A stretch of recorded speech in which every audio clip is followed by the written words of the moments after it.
l'histoire et du patrimoine industriel de Couëron avec Jacques. On va vous parler de 3 projets de collecte et de valorisation du patrimoine que nous avons menés avec l'association Une Tour, une Histoire et d'autres anciens ouvriers de l'usine de plomb. Donc vous avez découvert un petit peu là, lors de cette visite une partie du patrimoine industriel de Couëron. Mais je voulais quand même mentionner 2 autres industries très très importantes que sont la verrerie, verrerie fondée à la fin du XVIIIe siècle à Couëron, la verrerie de Couëron, et la briqueterie. Et donc avec ces 3 industries assez importantes et puis encore beaucoup d'autres plus petites, c'est vrai qu'il y a un patrimoine, une richesse au niveau du patrimoine industriel de Couëron que le service patrimoine culturel s'emploie à connaître, à préserver et à transmettre. Donc c'est un cercle vertueux en fait entre ces trois dimensions. Donc connaître, ça va être faire des recherches, documenter, conserver les archives, préserver, ça va être restaurer. On parlait de la restauration de la tour à plomb, mais on a aussi restauré des plans. On va restaurer prochainement un moule à bouteille issu de la verrerie. Voilà, il y a une action de conservation préventive et curative, et puis transmettre, c'est ce qu'on appelle valoriser, en tout cas transmettre la connaissance, être dans la médiation, et en général, souvent, eh bien, cette transmission nous amène à pouvoir collecter de nouveaux documents, et là, c'est le cas à chaque fois qu'on met en valeur un site. Il y a toujours quelqu'un qui arrive avec un document, une photo, un petit objet issu de son père lui-même, son grand-père qui était ouvrier. Et c'est vrai que ça contribue à ce cercle vertueux d'enrichissement des collections et de la connaissance. Donc le premier de ces projets, il s'est mené autour de la collection de plans techniques. Alors il y a à peu près, très précisément, 1086 plans de l'ancienne usine Pongibaud-Trégimétaux qui, au service des archives et du patrimoine, était conservée dans les dépôts d'archives. Donc on a pas mal tergiversé pour savoir comment on allait les traiter, puisqu'ils se trouvent, ils sont conservés, enfin, ce sont des plans sur calque, et le calque est un support assez fragile qui a tendance à se détruire dès qu'on y touche. Donc au bout de quelques temps, on a fait le choix de les numériser, puisqu'à chaque fois qu'on voulait les consulter pour les étudier, on les abîmait. On s'est dit, bon, il va falloir qu'on puisse les consulter sans les détériorer. Donc cette numérisation qui s'est déroulée sur 5 ans. Et puis avec la restauration d'un certain nombre de plans, ceux qui le nécessitaient. Voilà un petit peu ce fond. Alors il s'agit surtout là je vous ai montré un plan d'un bâtiment, mais il s'agit surtout de plans très techniques de machines. Ne me demandez pas comment ils sont arrivés aux archives de Couëron, en fait, ça c'est un grand mystère. Je suppose que quelqu'un a souhaité qu'ils soient préservés, peut-être au moment de la fermeture de l'usine, c'est ce qui est le plus probable, et les a déposés aux archives de la ville. Enfin, une des difficultés en fait pour les archives, y compris nous quand on a créé l'association, je prends par exemple la comparaison avec Dubigeon, où le comité d'entreprise effectivement avait déjà, quand l'usine a fermé, une idée de ce qu'il fallait conserver, ils avaient tout travaillé là-dessus. Donc en fait, quand l'usine a fermé ici, il y a des gens qui se sont servis, y compris des cadres, il y a plein de choses qui ont disparu de l'usine, plein de matériel. Dans les labos par exemple, il n'y avait presque plus rien. Et donc du coup, nous on a découvert dans les greniers de la mairie un certain nombre de choses comme ça, et puis nos propres archives en fait, de tous les anciens qu'on a pu. Et c'est pour ça que quand vous regardez nos livres, en fait, ils datent de l'époque où nous on est rentré dans l'usine, c'est-à-dire 70, jusqu'à dans les années après, quoi. Et du coup, c'est une des particularités qu'on peut aussi, et des complémentarités qu'on peut avoir avec les services des archives de la mairie. C'est-à-dire que maintenant, les services des archives de la mairie peut aussi retrouver d'autres archives que nous, on n'avait jamais eues et qu'on ne peut pas avoir. Mais À partir du moment où une usine ferme et que rien n'est prévu effectivement pour conserver effectivement ces archives et la vie qu'il y a, c'est très difficile après. Et donc on retrouve comme ça les plans. Je pense que c'est des pépites qu'on a retrouvées par hasard et que c'est plutôt pas mal, quoi. Donc l'association s'est créée en 94, que je disais tout à l'heure, et on a eu la complémentarité un peu, je trouve, entre la mairie et l'association. On verra sur des projets précis. Mais je pense que d'une façon générale, la première collaboration qu'on a eue vraiment avec la mairie, c'est autour du premier livre qu'on a sorti. C'est-à-dire que nous, on voulait à la fois écrire nos livres, les éditer par nous-mêmes, les vendre par nous-mêmes. Et donc la mairie, on n'avait pas trop d'argent, nous a effectivement acheté un certain nombre de livres à chaque fois qu'on en sort, mais surtout le premier, qui nous a permis effectivement de payer l'imprimeur. Et donc ça, c'est le premier soutien effectivement au niveau de la mairie. Après, effectivement, nous, on a commencé avec des retraités déjà à cette époque-là, au niveau de 94, à faire effectivement, puisque à cette époque-là, on n'avait pas de contact. Enfin, le service des archives, qui est arrivé après. Hein, Frédéric est arrivé à ce moment-là, je ne sais plus en quelle année. Et donc, nous, on avait commencé dans les écoles à faire, effectivement, à répondre à des demandes, à travailler sur ce qui était dans l'usine, qu'est-ce qu'on y faisait, etc. On a accueilli des groupes ici aussi dans l'usine. Mais peu à peu, en fait, on sait que notre association, à terme, est vouée à disparaître. C'est-à-dire qu'effectivement, à partir du moment où c'est une association d'anciens travailleurs, tout à l'heure, Laure parlait de Michel Gallerand qui a travaillé sur les plans, il est décédé. Tous les gens les retraités qui allaient effectivement, Georges, Marie-Thérèse, qui allaient dans les écoles ou qui accueillaient les groupes sont décédés. Jean-Pierre est décédé, Monique est décédée. Ça veut dire qu'en gros, maintenant, on est une dizaine dans l'association, mais à terme, on disparaîtra. Ça veut dire qu'en tant que telle, déjà, cette association qui a duré 30 ans d'anciens ouvriers, j'en connais pas d'autres au niveau de la France qui a duré autant d'anciens travailleurs qui se réunissent. Et donc, à terme, cette complémentarité avec la mairie, c'est de dire comment, dans ces murs, en fait, on peut avoir effectivement le patrimoine industriel. Mais nous, ce qui nous intéresse, c'est qu'est-ce qui s'est passé dans ces murs. Et c'est pour ça qu'on a fait effectivement les livres, qu'on a essayé de travailler sur l'ensemble des processus pour donner un peu vie, en fait, à ces murs, quoi. Et c'est dans cette complémentarité-là, je pense qu'on travaille effectivement avec la mairie. Alors revenons au plan avec quelques exemples là, de différents plans assez techniques. Donc on reconnaît un élévateur. Donc nous, notre travail, on a essayé de documenter tout ça. On a ces 1086 plans, on les a tous intégrés au logiciel de gestion des archives avec, on va dire, l'image numérisée. On a essayé de les décrire. Donc ils étaient classés par intercalaire. On s'est servi de cette information-là, puisque ces intercalaires correspondaient à différentes fonctions dans l'usine, à différents types de plans et d'équipements. On s'est servi des informations aussi qui figurent sur les plans. On a essayé de comparer ça à d'autres documents que nous avions, comme par exemple les cartes postales et les photographies qui avaient pu nous être données pour essayer de repérer quel était l'emplacement de ces machines, de ces équipements. Donc là, on voit les estacades avec les différentes grues. Ça permet de voir aussi le réseau de chemin de fer aérien dont on n'a pas parlé mais qui courait sur toute l'usine. Donc on a fait ce travail et puis à un moment on s'est trouvé un petit peu limité. On ne savait pas documenter plus que... Enfin, on aurait voulu aller plus loin et on s'est dit, comment on fait quand on ne sait pas? Eh bien, on va demander à ceux qui savent. Et donc, on a initié un certain nombre, un partenariat avec d'anciens ouvriers et notamment au sein de l'association Une Tour, une Histoire pour documenter. Donc là, vous voyez, il s'agit de 3 plans de filières pour l'étirage des tubes. On en a à peu près une 50aine comme ça. Alors moi, ça ne me parlait pas forcément. Et lors de ces réunions, ce qui était intéressant, c'est qu'on parlait de médialité biographique ou de support de mémoire. Et bien, ces plans ont servi aussi à raconter comment on faisait les tubes. Et on étire les tubes, on va tirer les filières, comment ça fonctionnait, comment il fallait pincer à un moment, c'était très risqué. Quand on se retrouvait en dessous à devoir récupérer le tube, c'était le support pour raconter comment se déroulait la fabrication des tubes.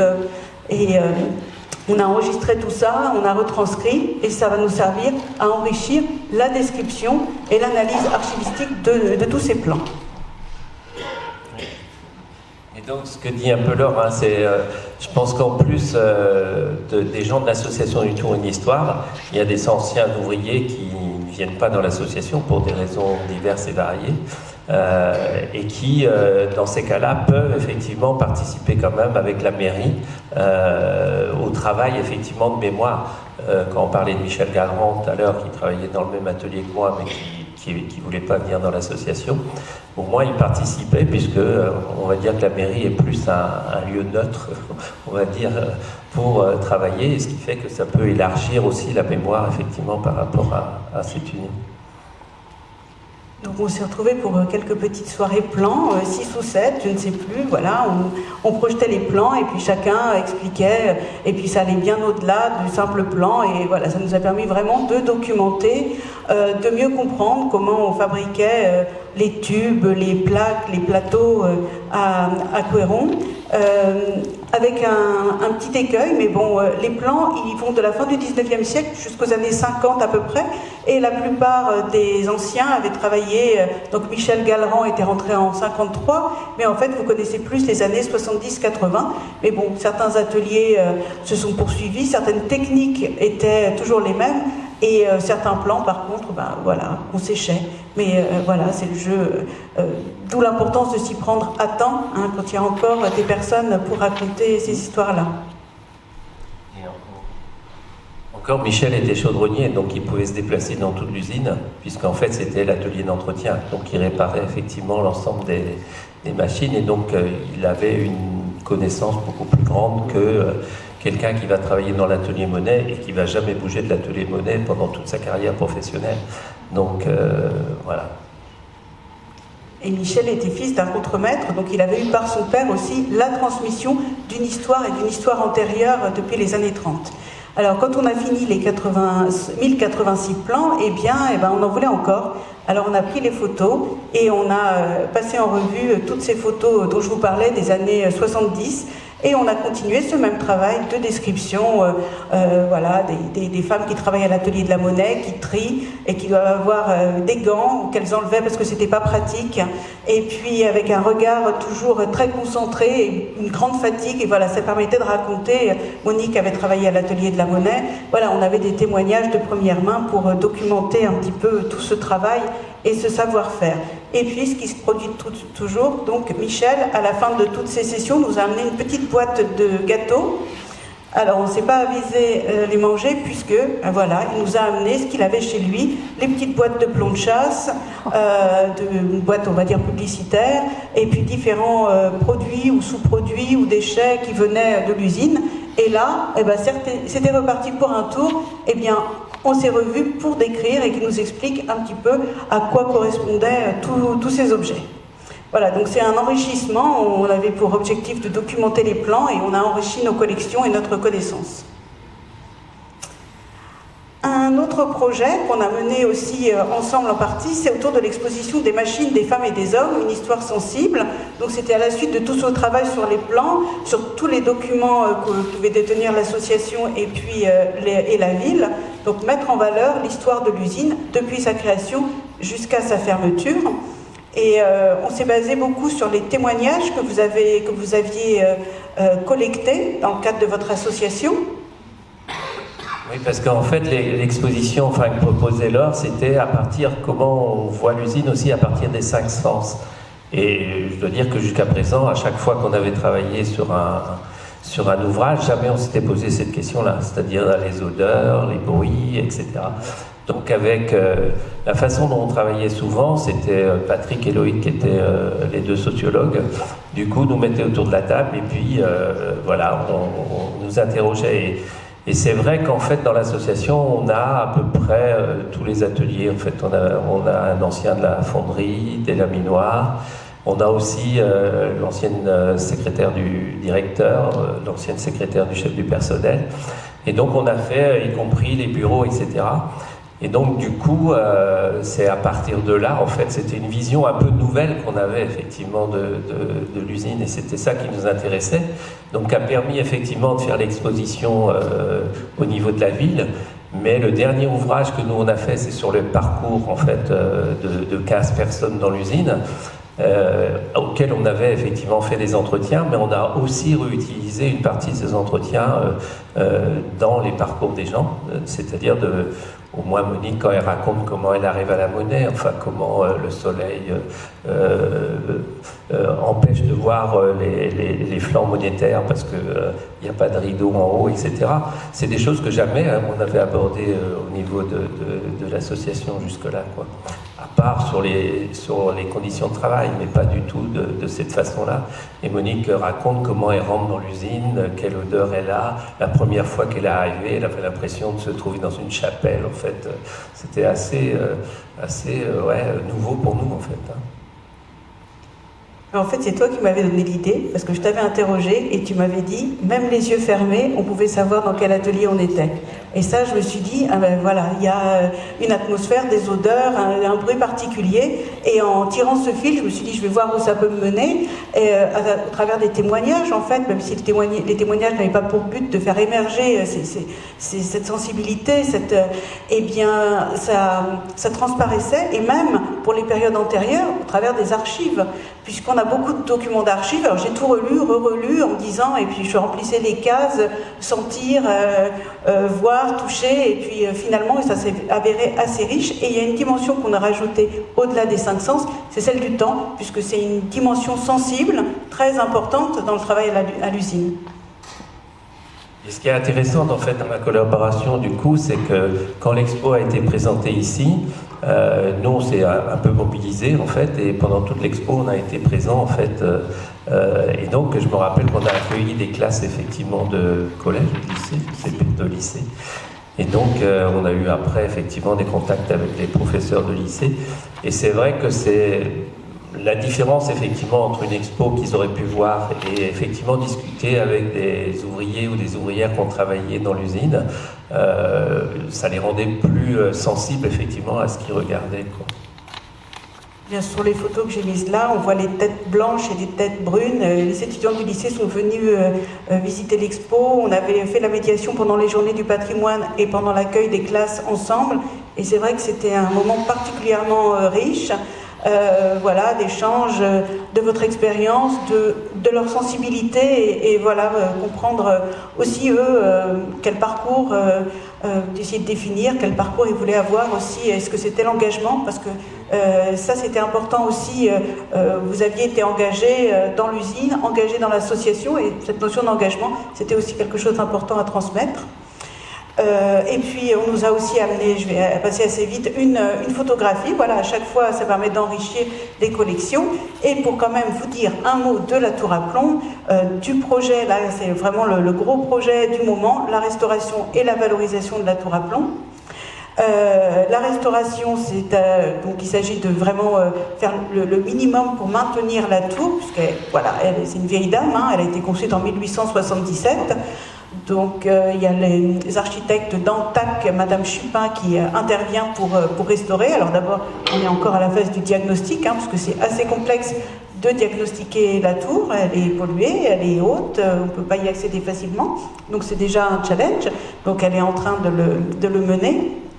Et puis en même temps, on engage un projet de valorisation.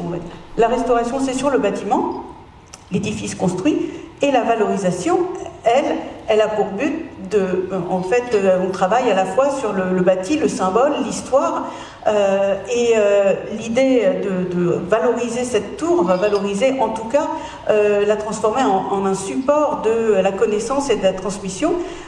C'est vraiment qu'elle est là pour raconter l'histoire de Couëron, de l'usine, et au-delà de l'industrialisation de la Loire. Alors la ville a fait le choix de concevoir cette valorisation avec les habitants, avec les acteurs du territoire, au travers de 2 instances, que sont le Conseil des sages et le Comité scientifique et citoyen. Donc il y a certaines personnes qui font partie de ces instances qui sont présentes aujourd'hui. Le Conseil des sages existe déjà, il y a une commission culture et patrimoine qui va travailler plus spécifiquement à ce projet, et le comité scientifique et citoyen qui a été construit vraiment pour ce projet avec des scientifiques, historiens, Jean-Louis Clermonton en fait partie, en tant que beaucoup de choses, Couéronnais et historien des techniques. On a aussi d'anciens ouvriers qui font partie de l'association Une Tour, une Histoire ou de l'association Couéron Histoire et Patrimoine, des citoyens intéressés. On a fait un appel, ils ont répondu, et on va commencer avec les maîtres du rêve, qui est notre assistant à maître d'ouvrage. Nous, on a commencé à travailler en janvier. On va commencer de manière participative à faire... L'idée, c'est de faire émerger les pistes de valorisation. Alors, on me demandait est-ce qu'on va pouvoir y entrer, est-ce qu'on va pouvoir y monter après? Eh bien, on ne sait pas, personne ne sait, puisque, voilà, il faudra voir ce qui est souhaité par ces groupes, par la ville aussi, puisqu'il faut rencontrer les élus, les techniciens, et puis après, il faudra voir ce qu'il est techniquement possible de faire, ce qu'il est administrativement possible de faire, puisque tout l'équipement intérieur est classé, et aussi ce qu'il est financièrement possible de faire. Oui, parce que là, il y a beaucoup de temps. Voilà. Eh bien, je crois que je suis arrivée au temps qui m'était imparti. J'aurais pu vous en parler plus longtemps, mais vous pourrez me poser des questions après. Oui, merci pour cette présentation. En voyant la présentation, si j'ai bien compris, je me suis posé une question parce que ici, on faisait venir du charbon du Pays de Galles, d'Amérique du Sud. Et je me suis dit, pourquoi pas de l'enseigne, puisque c'est une production. Est-ce que vous avez une réponse là-dessus? J'ai remarqué comme vous ce matin lorsqu'il a été dit qu'on faisait venir ici du charbon de Pays de Galles. Mais il en venait aussi de Montpellier. Voilà. Mais tout dépend de l'époque et des quantités nécessaires. Mais en tout cas, ce qui est sûr, c'est qu'on trouve un document qui recense toutes les arrivées et les départs du port de Couéron vers 1860. Et il y a beaucoup de minerais de Sardaigne, de minerais de plomb de Sardaigne et de charbon du Pays de Galles. Est-ce qu'il y a un projet pour diffuser les plans et les photographies numérisées, je ne sais pas, la création d'un site particulier ou la mise en ligne sur d'autres sites collectifs, collaboratifs de France? Voilà, moi je travaille beaucoup avec Gallica notamment, la bibliothèque numérique de la Bibliothèque nationale de France, qui pourrait potentiellement être intéressée pour diffuser justement le travail que vous avez réalisé sur les plans et les photographies.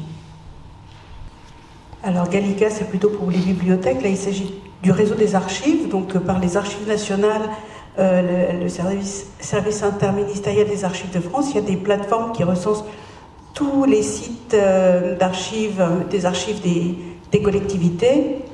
Donc on va changer de logiciel de gestion des archives là en janvier, qui offrira la possibilité de les mettre en ligne. Après, voilà, il s'agit aussi d'un projet à mener, mais techniquement, tout sera prêt.